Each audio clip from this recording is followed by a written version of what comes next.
पुरातन काळापासून तर आतापर्यंत आणि याच्या पुढे वादाचा विषय काय, परमेश्वर आहे का, हा विषय आहे.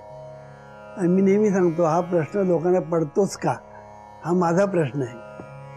तर सांगायचा मुद्दा असा की हा जो वादाचा विषय आहे तो मी मुद्दाम घेतलेला आहे, कारण मला एक महत्त्वाचा सिद्धांत सांगायचा आहे. तो म्हणजे असा की परमेश्वर आहे 100%, पण परमेश्वराबद्दलचं जे अज्ञान आहे आस्तिक आणि नास्तिक दोन्ही लोकांकडे, ते या जगाच्या दुःखाचं मूळ आहे.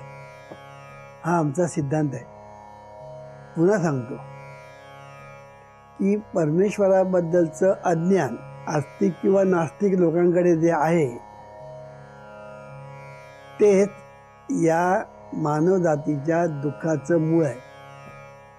म्हणून सुखबाधा जवापाडे दुःख पर्वता एवढे हे जेव्हा सांगितलं जातं तेव्हा आमचं जे मत आहे त्याचा संबंध संसाराशी नाही. संसार दुःख मुळं चोहीकडे इंगळं, त्याचा तसा संबंध नाही. संबंध आमच्या दृष्टीने संबंध आहे तो म्हणजे परमेश्वराबद्दलचं अज्ञान. परमेश्वराचं यथार्थ ज्ञान जर झालं, आता यथार्थ ज्ञान हा शब्द मी जरा लूजली वापरलेला आहे, कारण परमेश्वराचं यथार्थ ज्ञान होणं शक्यच नाही. तो जसा आहे तसा आपल्याला कधीही कळणार नाही. आतापर्यंत कोणाला कळला नाही, याच्यापुढे कोणाला कळणार नाही. कारण का की परमेश्वराचं स्वरूपच अगाध आहे. त्याचं सगळं स्वरूप अगाध आहे. त्याचं निर्मिती अगाध आहे. तो स्वतः अनंत आहे. त्याचं ज्ञान अनंत आहे. त्याचं रूप अनंत आहे. त्याने जे निर्माण केलेलं आहे ते सगळं अनंत आहे. किंबहुना त्याचं सगळंच अनंत आहे. अनंत म्हणजे याचा अर्थ असा की त्याला आदी नाही आणि अंत नाही. त्याला आदी नाही आणि अंत नाही असा हा परमेश्वर आतापर्यंत कोणाला समजलेला नाही यथार्थ, आणि याच्यामुळे समजणार नाही.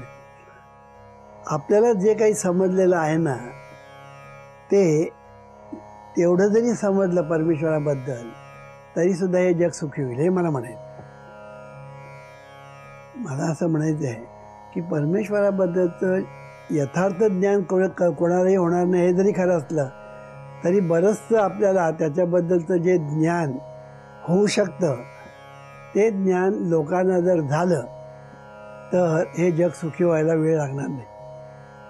आज जगामध्ये सर्व ठिकाणी दुःख भरलेलं आहे आणि किती प्रचंड सगळे जे संसार आहेत ना, त्या संसारामध्ये तुम्ही जर विचार केला तर कटकटी आहेत. प्रत्येक घरामध्ये महाभारत आहे. प्रत्येक घरामध्ये भांडणतंटी आहे. प्रत्येक घरामध्ये एकमेकांना दूषण देणं, एकमेकांचा अपमान करणं, एकमेकांना त्रास देणं, छळ करणं, या सगळ्या गोष्टी चाललेल्या आहेत. पण कोण पैशासाठी, कोण आणि प्रतिष्ठेसाठी, कोण सत्तेसाठी, कोण प्रॉपर्टीसाठी, कुठल्याही कारणासाठी का होईना, पण लोक आज कुठल्याच अंगाने सुखी नाही. आम्ही एकदा सांगितलं होतं, एक पुती रडे, 7 पुती रडे आणि नापुती रडे. म्हणजे एकच मुलं आहे म्हणून रडणारे आहेत, 7 मुलं आहेत म्हणून रडणारे आहेत, आणि मुलंच नाही म्हणून रडणारे आहेत. असे जगामध्ये रडारड आहे. तसं पैसा आहे तरी रड, सत्ता आहे तरी रड, प्रतिष्ठा आहे तरी रड, सगळं काही व्यवस्थित आहे तरी रड. कारण का की माणसाचं जे मन आहे ते मन हाव आणि धाव ह्याच्यामध्ये अडकलेलं आहे. माणसाचं जे मन आहे ना ते हाव आणि धाव ह्याच्यामध्ये त्याचं सँडविच झालेलं आहे. तो सतत त्याला काहीतरी पाहिजे असतं आणि तो सतत कोणाच्या तरी पाठीमागे किंवा कशाच्या तरी पाठीमागे धावत असतो. हे सतत चाललेलं आहे. कळलं की नाही? तुम्ही म्हणा बा हाव नको का, धाव नको का, दोन्ही पाहिजे.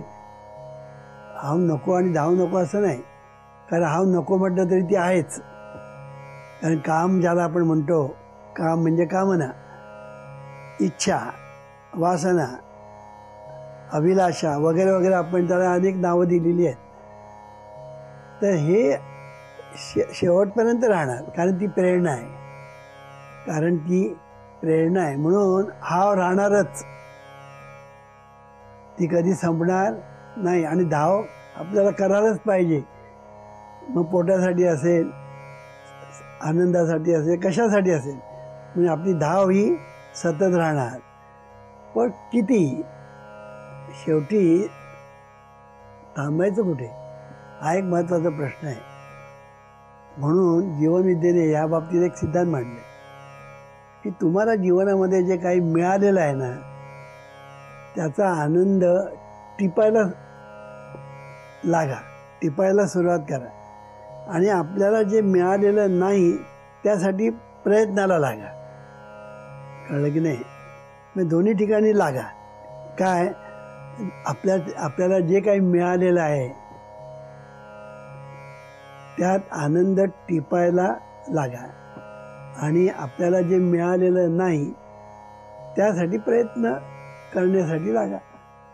म्हणजे आहे त्याचं तुम्हाला आनंद मिळतच राहणार, नाहीसाठी तुम्ही प्रयत्न करत राहणार. पण प्रयत्न करून सगळ्या गोष्टी मिळतात असं नाही. प्रयत्न केल्यानंतर सगळ्या गोष्टी मिळतातच असं नाही. कारण मिळणं न मिळणं ह्या गोष्टी ज्या आहेत, ह्या बऱ्याचशा इतर गोष्टीवर अवलंबून आहेत. मी किती जरी चांगला अभ्यास केला, पण परीक्षक जर पेपर तपासताना जर मूडमध्ये नसेल, अगदी बायकोशी भांडण केलेलं आहे, संतापलेला आहे, अशा अवस्थेत आमचा पेपर तपासायला घेतला, तो कमीत कमी मार्क देणार. कारण का, त्याचा मूड गेलेला असतो. आता इथे आम्ही काय करणार, त्याचा मूड जाणं आणि आमचा काय संबंध आहे. पण मूड गेल्यामुळे आम्हाला कमी मार्क मिळाले असं कितीचं झालेलं आहे, होतं आहे आणि होईल. हे मी काय सांगतो आहे, हा एक फॅक्टर झाला. आता लोक ह्याला जातात, इंटरव्ह्यूला जातात. आता इंटरव्ह्यूला गेल्यानंतर त्यावेळेला सगळे सारखे असतात. बहुतेक सगळी जे कॅन्डिडेट असतात ना, ते सारख्याच लेवलचे असतात. पण काही सिलेक्ट होतात, काही होत नाहीत. त्याची कारणं अशी असू शकतात. तेव्हा सांगायचा मुद्दा असा, तो सिलेक्शन करणारा जो आहे त्याचा मूड, त्याचे विचार, त्याच्या भावना, त्याचा स्वभाव, त्याची परिस्थिती, या सगळ्या गोष्टी ज्या आहेत त्याचा संबंध त्या इंटरव्ह्यूशी येतो. आणि अशा परिस्थितीमध्ये त्याला पास करणं न पास करणं या गोष्टीसुद्धा पुष्कळ वेळेला असं होतं. इंटरव्ह्यूला कोणाला तरी कठीण प्रश्न विचारले जातात आणि दुसऱ्या कोणाला अगदी सोपे विचारले जातात. कारण की नाही, ही सुद्धा एक म्हणजे इथे लक आलं. म्हणून माणसाच्या जीवनामध्ये लक हा फॅक्टर आहे का, असा मला एकाने प्रश्न विचारला. तर आम्ही नेहमी सांगतो ना, तूच आहेस तुझ्या जीवनाचा शिल्पकार. मग ते म्हणतात लक फॅक्टर आहे की नाही. आहे म्हटलं, लक फॅक्टर आहे जीवनामध्ये, नशीब नावाची गोष्ट आहे. पण किती, इथे पुन्हा प्रश्न आला. म्हणून आम्ही सांगितलं आहे 90% प्रयत्नाचा भाग आणि 10% जो आहे तो आपल्या नशिबाचा भाग. म्हणून प्रयत्न केल्यानंतर यश मिळेलच असं नाही, पण प्रयत्न केल्याशिवाय यश मिळत नाही हे तितकंच खरं. लक्षात मध्ये आलं की नाही? प्रयत्न केल्याशिवाय यश मिळत नाही, पण प्रयत्न करून सुद्धा यश मिळेल याची खात्री नाही. कारण अनेक फॅक्टर्स दुसऱ्यावर अवलंबून असतात. कधी कधी मोर्चा येतो आणि आपण परीक्षेलाच जाऊ शकत नाही. हल्लीच्या काळामध्ये मोर्चे कधी येतील, घेराव कधी पडेल, संप कधी होईल, बंद कधी होईल, रस्ता रोको कधी होईल, काही सांगता येत नाही. कारण आम्ही एकदा तळेगावला आमची प्रवचनं होती, कळलं की नाही, आणि आम्ही जायला बसलो गाडीमध्ये आणि रस्ता रोको झाला. त्या रेल्वे सगळे रस्ता रोको म्हणून अडकून पडले. आम्ही जवळजवळ 14 तास त्या रेल्वेमध्ये होतो. 14 तास, कारण उतरून जाण्याची पण सोय नव्हती. बरं उतरून जायचं कुठे हा पुन्हा प्रश्न पडायचा. तर अशा परिस्थितीमध्ये, आणि बरोबर आमची बायको होती, तिला चढणं उतरणं कठीण. 14 दिवस. आता आम्ही जर कुठे परीक्षेला जाणार असतो तर आमची काय परिस्थिती झाली असती, कळलं की नाही. म्हणजे हे फॅक्टर्स आहेत, असे अनेक आहेत की ते आपल्या हातात नाही. म्हणून हा नशीब फॅक्टर आहे. म्हणून हा नशीब फॅक्टर जो आहे हा महत्त्वाचा आहे, हे लक्षात घेऊन तिथे पुण्य ज्याला आपण म्हणतो ना त्याचा संबंध येतो. तिथे आपण ज्याला पुण्य म्हणतो ना त्याचा संबंध येतो. म्हणून माणसाने पुण्य किती मिळवायचं, जितकं मिळवता येईल तितकं मिळवायचं. जसं पैसे किती मिळवायचे, मिळवता येईल तितके मिळवायचे असं आपण म्हणतो ना, तसं पुण्य किती मिळवायचं, जितकं मिळवता येईल ना तितकं मिळवायचं.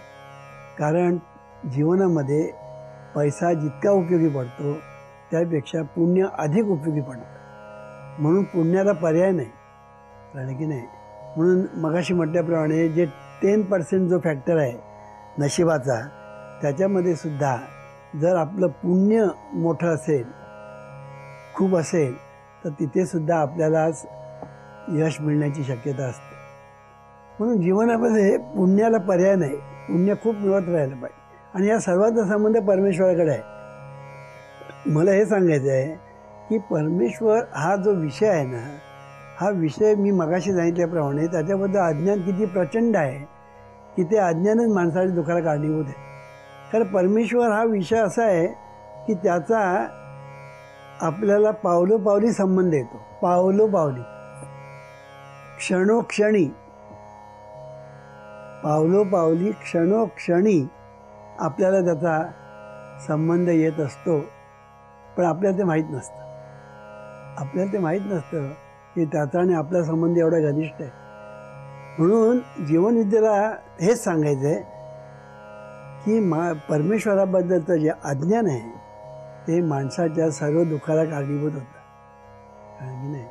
म्हणून त्याचा संबंध बघा, आता परमेश्वर म्हटलं ना, त्याचा संबंध धर्माशी आहे, त्याचा संबंध संस्कृतीशी आहे, त्याचा संबंध पापपुण्याशी आहे, त्याचा संबंध नियतीशी आहे, त्याचा संबंध सुखदुःखाशी आहे, म्हणजे त्याचा संबंध नशिबाशी. म्हणजे आलं की नाही की परमेश्वर म्हटल्यानंतर या सगळ्यांशी संबंध आहेत. आता हे सगळे संबंध म्हणजे आपल्या जीवनाचे फॅक्टर्स आहेत. धर्म, जात, पंथ, अमुक तमुक, या सगळ्या गोष्टीचा संबंध परमेश्वराशी येतो. पण तो कसा येतो ह्याला महत्त्व आहे. तेच जर समजलं नाही तर सगळा घोटाळा. म्हणून एक तर परमेश्वराबद्दलचं अज्ञान, आणि जे काही परमेश्वराबद्दल लोक समजतात, समजता शब्द अंडरलाईन, त्यामुळे आणखीन घोटाळा. हे मी काय सांगतोय की परमेश्वर हा जो विषय आहे ना, हा विषय फार महत्त्वाचा आहे. आणि तो जर आपण नीट समजावून घेतला ना तर आपल्या जीवनामध्ये आणि मानवी जीवनामध्ये सुखदुःखच होईल, सुखच निर्माण होईल. आणि दुःख आपण जेवणामध्ये म्हणतो की नाही, लोणचं, जेवणामध्ये लोणचं असतं की नाही, ते लोणचं इतकं पाहिजेच ना. लोणचं असल्याशिवाय जेवणाला महत्त्व नाही, चव नाही. तसं थोडं दुःख पाहिजेच, कळलं की नाही. तेव्हा थोडं दुःख माणसाला मिळतच असतं. आता इथे पुन्हा प्रश्न आहे, थोडं जे दुःख असतं ना त्यातच भाऊ करतात लोक. लोकांची गंमत अशी आहे की दुःख असतं थोडं, पण त्यातच भाऊ करतात. आणि उदाहरणार्थ कोणी आपल्याला बोललं, आता कोणी बोललं तर बोलणारा कसा आहे, मूर्ख आहे का शहाणा आहे, हा पहिला प्रश्न. का मूर्ख बोला त्याचा ऐकण्यात काय अर्थ आहे, त्याच्याकडे दुर्लक्ष केलं पाहिजे. पण शहाणा जर असेल आणि आपल्याला बोलला तर आपलीच काहीतरी चूक असली पाहिजे, म्हणून तो बोलला. म्हणजे कोणी जर आपला अपमान केला किंवा कोणी आपल्याला काय 4 शब्द बोललं तर लगेच त्याचा आपण भाऊ करतो, कळलं की नाही. कळलं. तो जर क्षुल्लक माणूस असेल ना तर आपण दुर्लक्ष करायचं. चांगला माणूस असेल तर आपण, ज्याला आपण सेल्फ काय म्हणतात त्याला, स्वतःची परीक्षण म्हणतो, ते आपण करायचं. की आपण आपल्यालाच विचारायचं की बा आपलं चुकलं कुठे, म्हणून त्याने आपल्याला दम दिला, आपल्याला हे दिलं. मग आपण आपली परीक्षा घ्यायची, परीक्षण करायचं. आणि मग आपल्यालाच कळेल की आपलंच चुकलं होतं. पुष्कळ वेळेला आपणच चुकत असतो. गंमत अशी आहे की पुष्कळ वेळेला आपणच चुकत असतो, पण ते आपण मान्य करत नाही. आपण ती चूक दुसऱ्याच्या कपाळावर डोक्यावर फोडण्याचा म्हणजे खापर फोडण्याचा प्रयत्न करतो. कळलं की नाही? मग चुका आपल्या असतात. आपली पाहण्याची दृष्टी चुकीची असते. ते बुद्धिबळामध्ये उंट तिरका जातो. तसे माणसं काही काही तिरकी असतात. ते तिरकस पाहतात. पाहतानाच तिरकस पाहतात. त्यांना सरळ दिसतच नाही काय. कळलं की त्याच्यातून ते वाईट काढण्याचा प्रयत्न करतात. ह्याला तिरकस दृष्टी म्हणतात. उंटासारखा तिरका. तर अशी जी माणसं असतात ना, ती स्वतःलाही दुःखात टाकतात आणि इतरांनाही दुःखात टाकतात. कारण का? त्यांचा तो स्वभाव. आणि हा स्वभाव कुठून निर्माण होतो? त्यांना संस्कार चांगले केलेले नसतात. पुष्कळ वेळेला आईबापच तसे असतात, मग मुलंही तशीच होतात. पुष्कळ वेळेला घरातली मंडळी ह्याची निंदा कर, त्याची निंदा कर, त्याची निंदा कर, असं चाललेलं असतं. मी मागे सांगितलं होतं मागल्या खेपेला 4 लोक एकत्र जमल्यानंतर दुसऱ्याची निंदा करतात. म्हणजे घरामध्ये सुद्धा माणसं दुसऱ्याची निंदा करत असतात का जे घरात नसतात त्यांची निंदा करतात. उदाहरणार्थ सासू सुनेबद्दल बोलेल, सून सासूबद्दल बोलेल.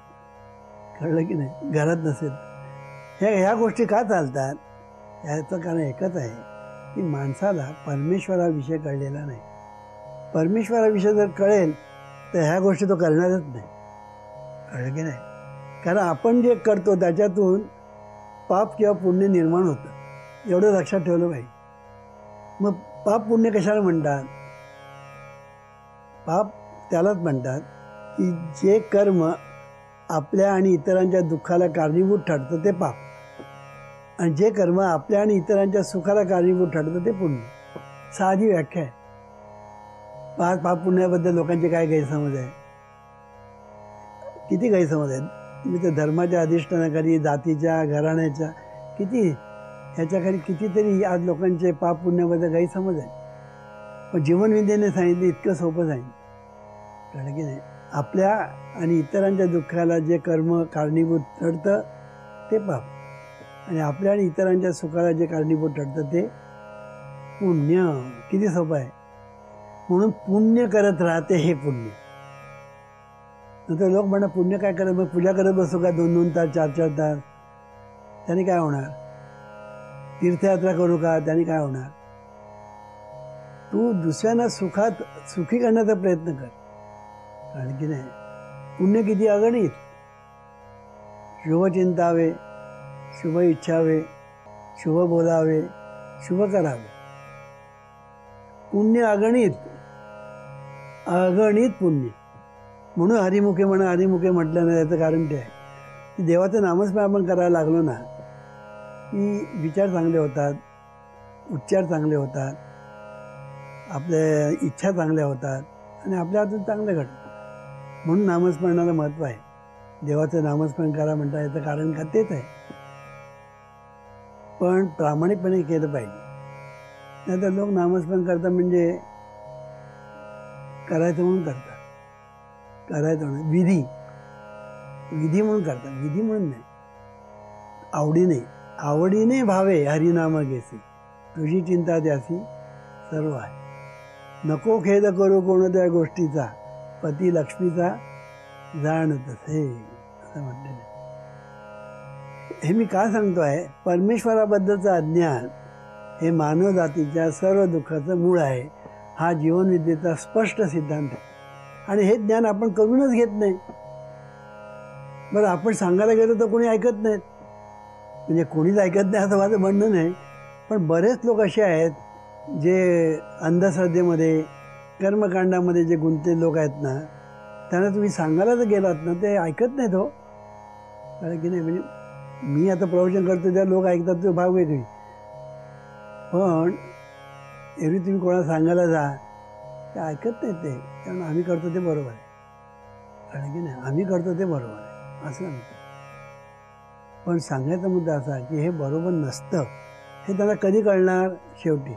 अरे आपण एवढं कर्मकांड केलं आणि मिळालं काय? तर दुःख मिळालं. आमचे कितीतरी उदाहरण आहे मी आता सांगत नाही, पुढल्या खेपेला सांगेन की अशी कितीतरी उदाहरणं आहे की कर्मकांडात गुंतला होता, पण त्याच्या वाट्याला संबंध दुःख देत होतं. जीवनविद्येमध्ये आला, कर्मकांड सोडली, सर्व अंगाने सुखी झाला. अशी मी नावं सुद्धा सांगू शकतो. तेव्हा अशा तऱ्हेने हे परमेश्वराबद्दलचं ज्ञान मिळवायचं की न मिळवायचं हे तू ठरव, कारण तूच आहेस तुझ्या जीवनाचा शिल्पकार. ईश्वरा सर्वांना चांगली बुद्धी दे, आरोग्य दे, सर्वांना सुखात आनंदात ऐश्वर्यात ठेव. सर्वांचं भलं कर, कल्याण कर, रक्षण कर,